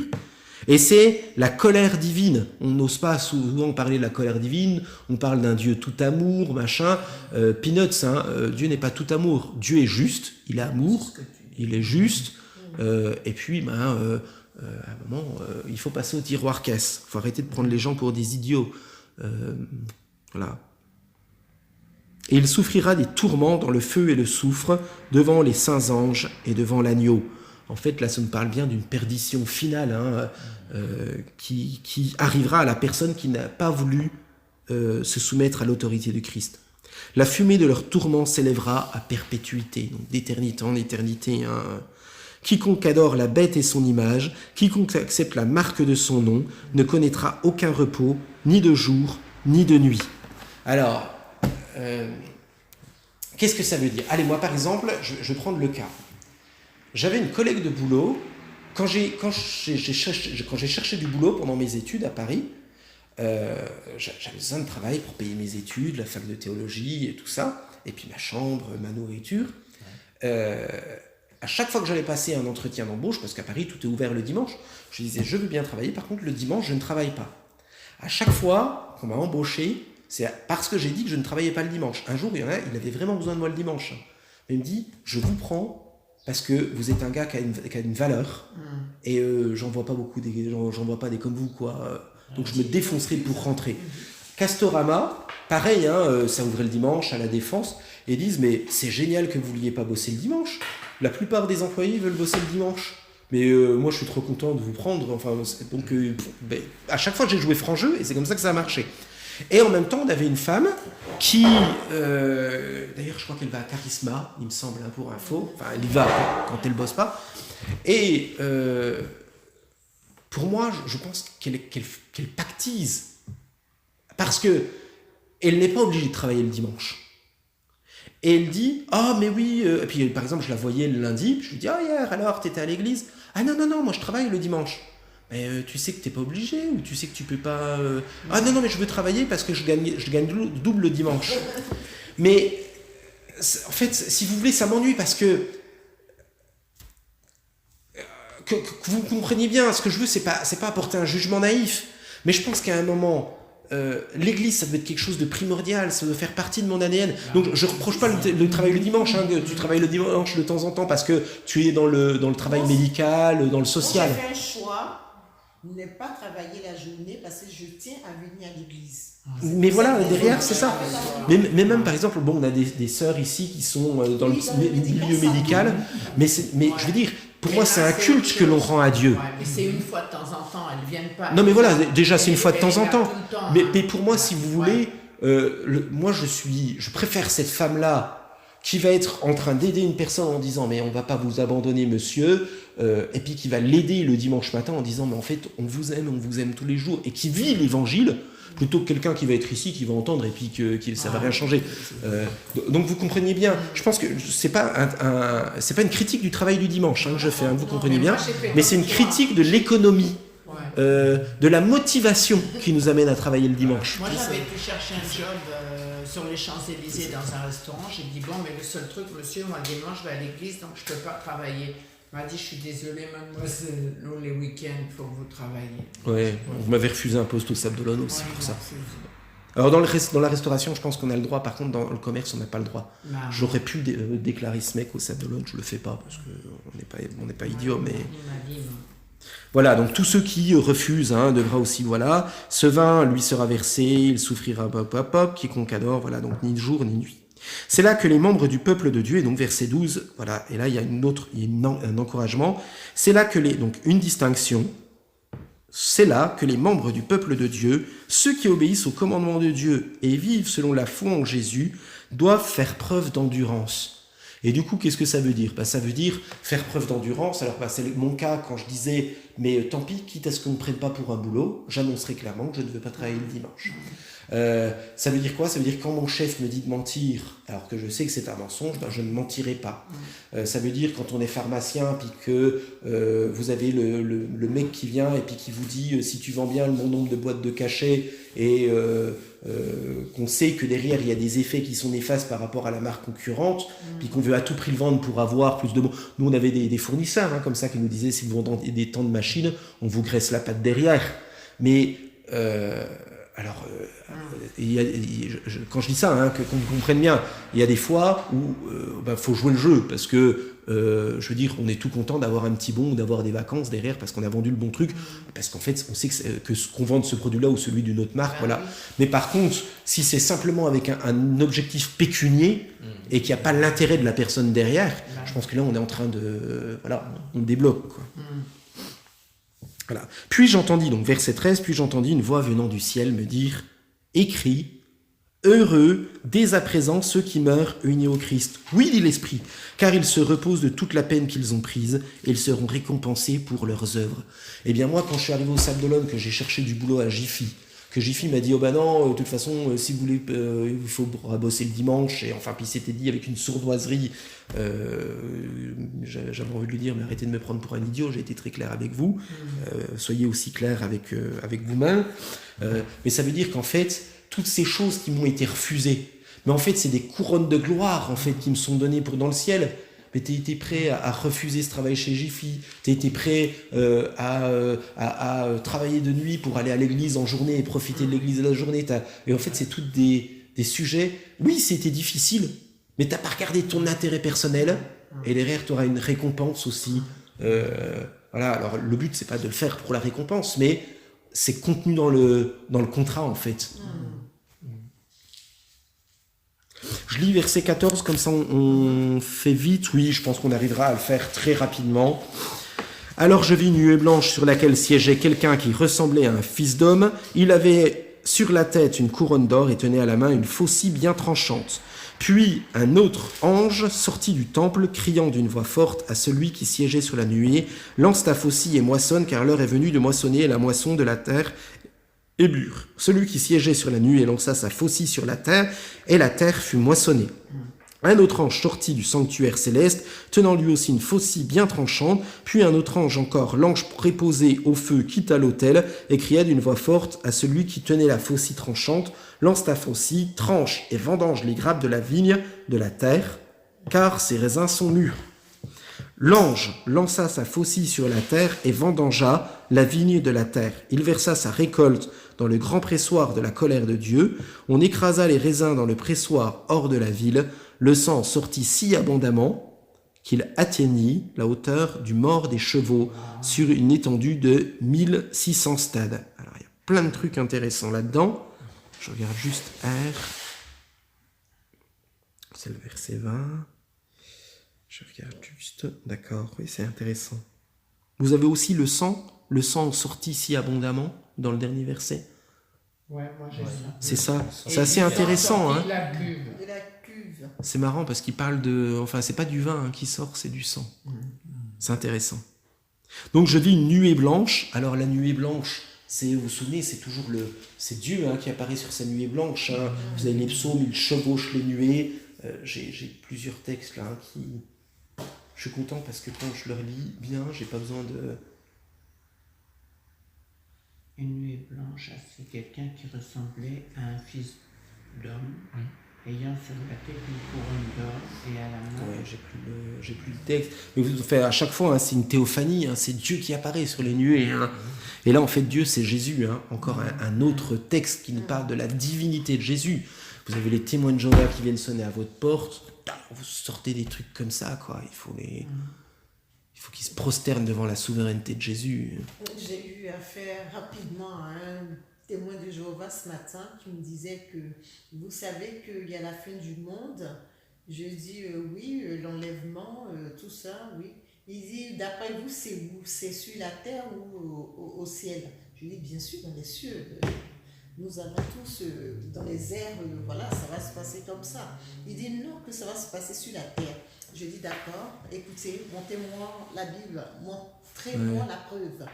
Il était incapable de me montrer. Je dis, moi, je peux vous montrer la preuve.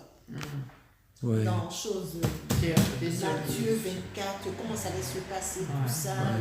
Alors, la Bible parle d'un enlèvement dans les cieux, hein, et puis ensuite d'un retour sur la terre régénérée. Hein, voilà. Donc un peu comme si la terre allait être nettoyée. En fait, la nouvelle Jérusalem, c'est ça? Voilà, la nouvelle Jérusalem, donc qui descendra du ciel. Hein, Apocalypse 21-22. Hein, et je vis cette nouvelle Jérusalem descendre du ciel. Et là, c'est génial. En fait, on est enlevé dans les airs. Et puis c'est un peu comme si il y avait la machine à laver qui allait se mettre à tourner ici-bas. Là, je sais pas trop qu'est-ce qui va se passer, quoi. Mais donc tu crois quand même qu'il y a l'enlèvement, il y aura des gens qui seront enlevés. Ah bien sûr. Ah ben bien sûr. Bien sûr. Oui, mais moi j'ai toujours cru ça, mais comme là, C'est ça. Il y a un enlèvement, mais par contre on est enlevé. Ça va pas durer ni 7 ans ni 1000 ans. Hein, on est enlevé le temps que je sais pas. En fait, la Bible parle pas de temps. Hein, et ensuite il y a cette régénération qui se passe. Et ensuite on revient ici-bas. Et par contre il y aura plus que nous. C'est pas dans le royaume. On va pas rester en haut. On va pas rester en haut. Non. On reviendra, hein, Apocalypse, on le verra dans Apocalypse 21-22, hein, et je vis la nouvelle Jérusalem descendre sur la terre, voilà. Et en fait, ça apporte vraiment une vision. En fait, il faut bien le comprendre. Alors, on le verra, mais toute l'éthique qu'il y a avec Apocalypse 21-22, ça veut dire que si on est amené à vivre pour l'éternité sur la terre, pour moi, je crois qu'il y a une éthique. Je ne suis pas un écologiste, qu'on me comprenne bien, mais je pense qu'il y a un discours écologique quand même que doivent venir les chrétiens. Je ne vois pas comment on peut bénir Dieu, de dire « Seigneur, merci de m'avoir mis dans ce beau jardin », de prendre son papier et de le jeter par terre. Perso, je pense qu'on maudit Dieu en fait au moment où on le bénit. Quand, par exemple, on a prié pour le repas. Et puis, oh, j'aime pas, c'est dégueulasse. Mais c'est quoi ça? Enfin, alors, il y a vraiment des repas qui sont immangeables, admettons. Mais je veux dire, la plupart du temps, c'est simplement qu'on fait la fine bouche ou oh, j'ai trop mangé, je vais jeter. Je veux dire, c'est une question de garde. Alors, il y a des trucs qu'il faut jeter parce que quand c'est moisi, c'est moisi. On n'est pas débile. Mais je pense que derrière, il y a toute cette notion, hein, et même la notion de la corporéité. D'accepter le corps, d'accepter, on verra un peu toutes les conditions. Parce que je mange pas, parce que je veux pas grossir, oui c'est vrai, je fais la fine bouche. Ah non mais c'est pas grave de faire la fine bouche. Moi j'ai pas voulu manger. Non, c'est pas grave. Non mais voilà, c'est ça, c'est pas grave de faire la fine bouche. Ma nièce, elle voulait me chercher, tu veux goûter, je lui dis ah non. Non mais le problème n'est pas de faire la fine bouche. Le problème, hein, c'est plus la personne qui va servir une assiette, qui va prendre 3 fourchettes, puis il fout le reste à la poubelle, quoi. Pour moi c'est. Ah ouais. Il y a des gens qui le font. Moi, clairement, je te dis, Margot, elle n'a pas fini son pot, on le remet au frigo, puis on lui fait chauffer le lendemain. Puis je te dirais que le jour où elle n'a pas fini son assiette, elle chouinera, écoute, t'en veux plus, pas de problème, on le met au frigo. Par contre, le soir, elle l'aura de nouveau, puis elle apprendra que une assiette, ça se termine, quoi. Moi, je pense aux gens qui n'ont pas à manger, donc j'aime pas jeter la nourriture. Enfin bon, voilà, vous voyez toutes les... Mais pour moi, il y a des conditions, enfin, voilà. Donc voilà. Je vis donc une nuée blanche sur laquelle siégeait quelqu'un qui ressemblait à un fils d'homme. Là, on connaît le texte biblique, c'est Jésus, clairement. Il avait sur la tête une couronne d'or, il est couronné, on est d'accord, et tenait à la droite une faucille bien tranchante. Donc la droite parce que c'est la main. Heureusement, il n'a pas le marteau de l'autre côté. Jésus n'est pas un communiste. Voilà. Encore que, bon. Il peut avoir quand même certaines fois des thèses un peu communicisantes, mais... Socialisantes. Ou socialisantes en tout cas. Mais voilà, Jésus n'est pas le premier des communistes. Puis un autre ange sortit du temple, criant d'une voix forte à celui qui siégeait sur la nuée.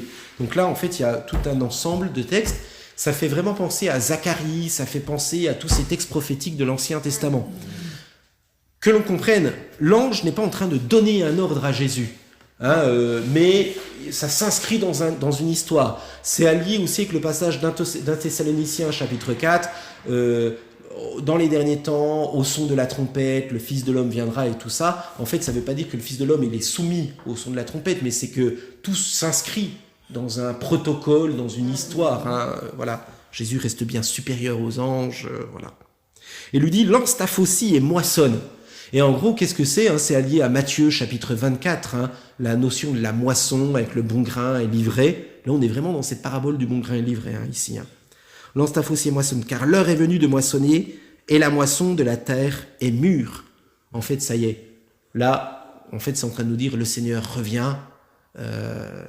Et là, il y a un jugement final qui sera à attendre. Jésus juge en tout temps, mais à un moment, il y aura bien un jugement final.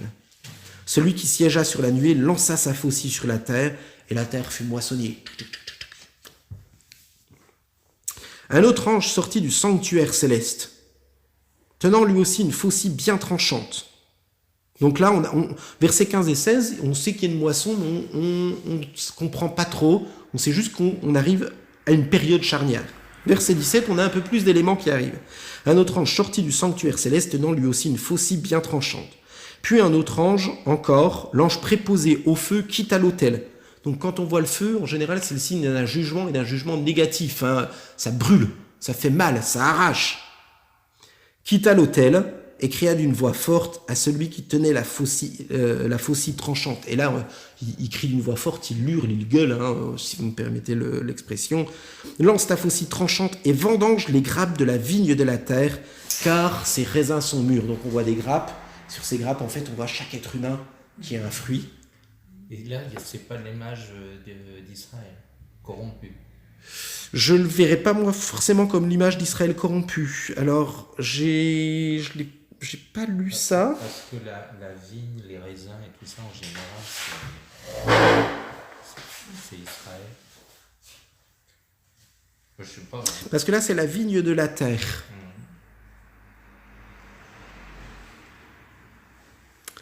Je regarde. Je sais pas ce qu'ils mettent. Vendange, image de jugement. Ouais, là, il donne pas de descriptif pour. Mais ça peut être une piste intéressante à creuser. Là, en tout cas, je pense que ça s'adresse vraiment à la différence entre ceux qui sont bons et ceux qui sont pas bons. Oui, c'est ça. Oui, double métaphore de jugement.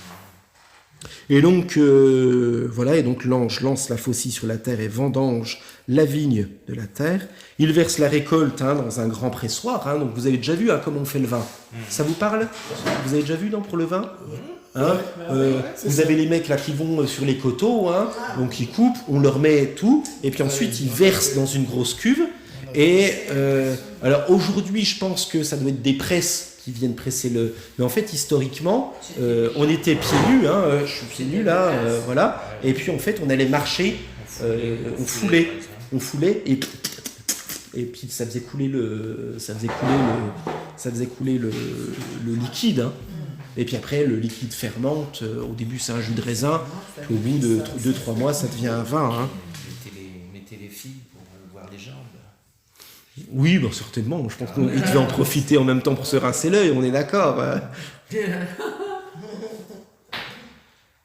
Donc il versa dans le grand pressoir de la colère de Dieu. Et alors là, on a même une définition du pressoir. On sait que là, c'est pas bon d'être dans le pressoir. Il ne faut pas être ce fruit qui va être écrabouillé, être foulé aux pieds. Je le lis aussi au texte de Luc, verset 21. Jérusalem sera foulée aux pieds par les nations jusqu'à ce que le temps, Luc 21-24, jusqu'à ce que le temps des nations soit accompli. Et de la même façon que les nations et que Babylone a cherché à nous fouler et a cherché de broyer l'Église et de faire du mal à l'Église, de la même façon arrivera un jour où, de la même façon qu'ils ont voulu être violents, ils auront eux aussi la violence qui viendra se retourner contre eux. En fait, moi je trouve que c'est encourageant. C'est encourageant. On ne le souhaite pas. Ce qu'on souhaite, c'est qu'ils se repentent. Mais je veux dire, c'est quelqu'un qui ne se repent pas, de se dire, mais je suis de plus en plus choqué par la violence qu'il y a dans ce monde. Et de me dire, mais à un moment, il y aura un jugement, il y aura quelque chose. Voilà. Et donc, on écrasa le raisin dans le pressoir, hors de la ville. Pourquoi hors de la ville ? C'était pour tout ce qui était, vous savez, les sacrifices, tout ce qui ne se consommait pas dans les sacrifices était brûlé hors de la ville. Alors, attendez, je retrouve. Voilà, les parties des victimes sacrificielles qui n'étaient pas offertes sur l'autel devaient être brûlées en dehors du camp. Donc, en fait, c'était tous les boyaux, tous les trucs qui ne se mangent pas, voilà. Donc en fait, on brûlait sur l'autel ce qui se mangeait, et ce qui ne devait pas se manger, on le brûlait en dehors de Jérusalem. Donc parce que c'est impur, parce que ça n'a pas sa place à Jérusalem. Et on presse des raisins, et ce qui est drôle là, c'est que ça nous dit clairement, hein, en fait, c'est pas des raisins qui sont pressés, c'est des êtres humains. Le sang en sortit si abondamment qu'il atteignit la hauteur du mors des chevaux. Alors la hauteur du mors des chevaux, dans le langage traditionnel de la littérature juive de l'époque, il y a d'autres textes judaïques qui parlent du sang qui est jusqu'à hauteur du mors des chevaux, un Enoch 100, peut-être que je peux peut-être retrouver. Ça ferait 1m20 à peu près, 1m30 peut-être, oui c'est ça. Donc, et puis sur 1600 stades. Alors, 1600 stades, c'est en kilomètres, ça fait 280 kilomètres. 280 kilomètres, c'est de Dan jusqu'à Beersheba en Israël. Donc en fait, c'est l'État d'Israël en fait qui serait complètement couvert de... Enfin, c'est pas l'État d'Israël, mais c'est pour vous donner l'impression de ce que ça donne. Donc en fait, c'est pour vous dire, mais en fait, il y aura une marée de sang, quoi. C'est... voilà. Alors, je ne pense pas que ça renvoie à la taille d'Israël, ce 1600 stades. Pour moi, 1600, c'est... allez, les chiffres et les lettres. 1600. Comment on peut arriver à faire 1600 ? 1600. Gérard, qu'est-ce que tu fais ? Ah bon ? Allez, les chiffres et les lettres. Comment t'arriverais à obtenir le résultat de 1600 ? Avec les chiffres et des lettres. Avec les chiffres, pour le coup. Ça fait des chiffres, comment tu fais Je viens 1600 de le lire, je vous laisse... Ah, tu l'as mis ? Je viens de le lire. Elle est dégueulasse. Alors vas-y, dis-nous, allez. Bah là, ils soumettent 4 fois 4 fois 100. 4 fois 100. 4 fois 4 fois 100. Ah tiens, j'avais pas vu, mais je vois pas forcément pourquoi 4 fois 4 fois 100. Chiffre de la terre et de la création. 4 chiffres de la terre et de la création, on peut penser que 100 fois 4 fois 4 donne au jugement une étendue universelle. Alors moi j'ai trouvé quelque chose de plus probant, je trouve, c'est 40 au carré, 40 multiplié par 40, Ouais. ça fait 1600. Ouais. Et 40 c'est le jugement. Et en gros on a affaire au jugement des jugements. Ouais. C'est pas mal non plus. Je trouve que c'est plus, en tout cas c'est le truc le plus pertinent que j'ai trouvé.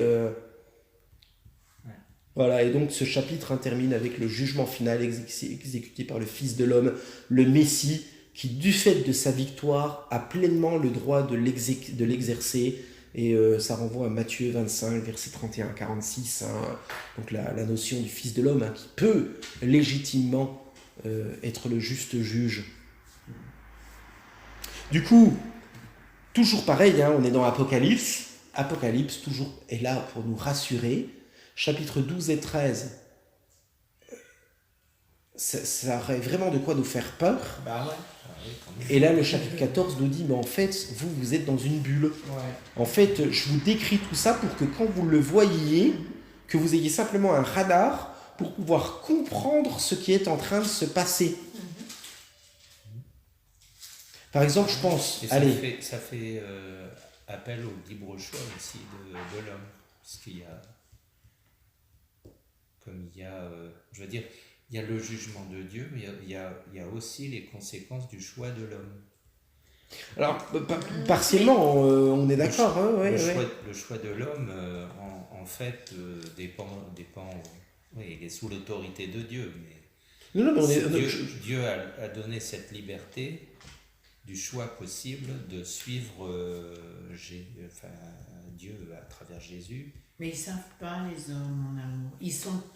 Si, il y a tellement d'occultes. Alors, justement, en fait, le texte nous laisse entendre qu'ils savent, mais qu'ils ne peuvent pas faire le choix. Ouais. Enfin, Parce que Laurette, elle Vous prie comprenez. Dieu, elle prie pas Dieu avec son comportement et les trucs, elle prie pas Dieu. Ils ont quand même, sur le texte, ils insistent quand même sur la réalité de la création. Ce que je disais tout à l'heure. En fait, Et- on et est, à on est travers- responsable. et à travers nos propos, il y a quand même un moment où tout le monde saisit, C'est ça. tout le monde saisit la beauté, En fait, la c'est complexité et l'harmonie des choses qui nous c'est ça qui est complexe, en fait. C'est Tout le monde que. le saisit, ça. C'est ça. La Mais Bible. ne veut pas passer l'étape. Et parce qu'ils C'est savent ça. pas comment Supérieur quand tu de leur dire- dis comment faire, ils veulent pas. Oui, c'est ça. Mais c'est ça qui est intéressant. En fait, je pense que le texte nous parle qu'il y a à la fois une responsabilité, ils ont la capacité, et à la fois parce qu'il n'y a pas ce déclic, cette nouvelle lecture qui apparaît, qui à mes yeux ne vient que à partir du moment où l'esprit est là, hein, Ouais. et c'est qu'à partir de ce moment-là qu'on est capable de dire que Jésus est Seigneur. Bah, On prie, ça vous va ? ouais.